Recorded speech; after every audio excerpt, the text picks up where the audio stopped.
जितनी भी बड़ी परीक्षाएं हैं जो छात्रों के भविष्य से, नौजवानों के रोजगार से जुड़ी हैं, उनका पेपर लगातार लीक हो रहा है। लोकसभा चुनाव में भी ये मुद्दा रहा, लेकिन सरकार बेशर्माई से न कोई कार्रवाई कर रही है और इस तरह के माफियाओं को पनपा रही है।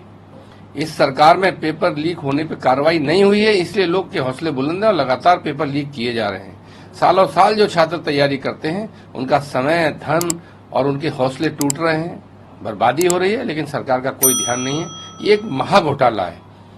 सरकार में बैठे लोग चाहते हैं कि लोगों को रोजगार न देना पड़े, इसलिए दिखावटी एग्जाम कराते रहें और पेपर लीक करा करके उनको रद्द कराते रहें। अखिलेश यादव जी ने बीते दिनों, चाहे वो पुलिस भर्ती का हो, उससे क्या नुकसान होगा, नीट से क्या नुकसान होगा, यूजीसी नेट में बताया कि जो शिक्षकों की कमी है उसमें और इजाफा हो जाएगा क्योंकि लगातार ये पेपर लीक होंगे और जो भर्ती है वो भी नहीं होगी।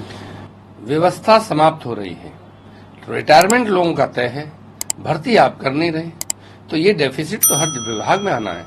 शिक्षा से लेके स्वास्थ्य तक, रोजगार से लेके कानून व्यवस्था के मुद्दे जितने भी हैं, जब वर्किंग फोर्स नहीं होगी, आप भर्ती करेंगे नहीं और समय पे लोग रिटायर होते रहेंगे, तो सारी व्यवस्था ठप हो जाएगी।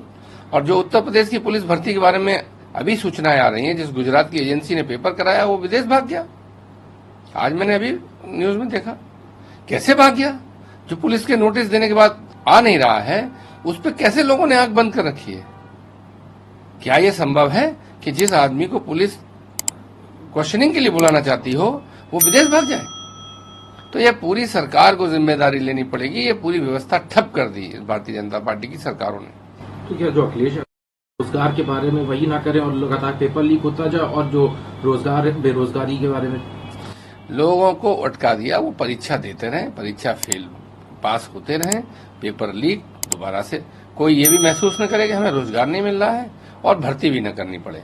और इसी तरीके से धीरे धीरे लोग, तमाम सरकार पैसा कमा रही है। जो पेपर लीक होते हैं, छात्र फीस लगाते हैं, तैयारी करते हैं, एग्जामिनेशन सेंटर पे जाते हैं, रात रात रुक के होटलों में परीक्षा दे के आते हैं।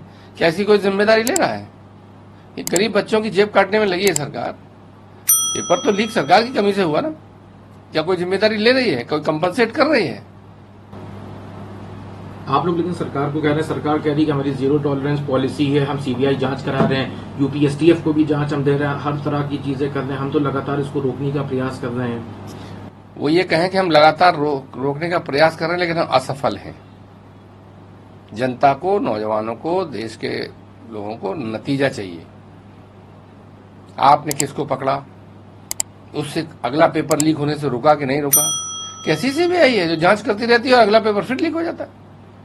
कैसी एसटीएफ है जो पिछले 15 पेपर लीक होने के बावजूद जांच करे जा रही है, न किसी को पकड़ पा रहे हैं, न कोई अगला डर के रोक रहा है? खत्म करो ऐसी सीबीआई, एसटीएफ, इनकी क्या जरूरत है? तुम कुछ कर ही नहीं सकते, क्या जरूरत है? जरूरत तो यही है ना कि आप आरोपियों को पकड़ें, कुछ लोग डर के आगे ऐसा न करें और जिन्होंने किया उन्हें सजा मिले। दोनों काम नहीं कर पा रहे।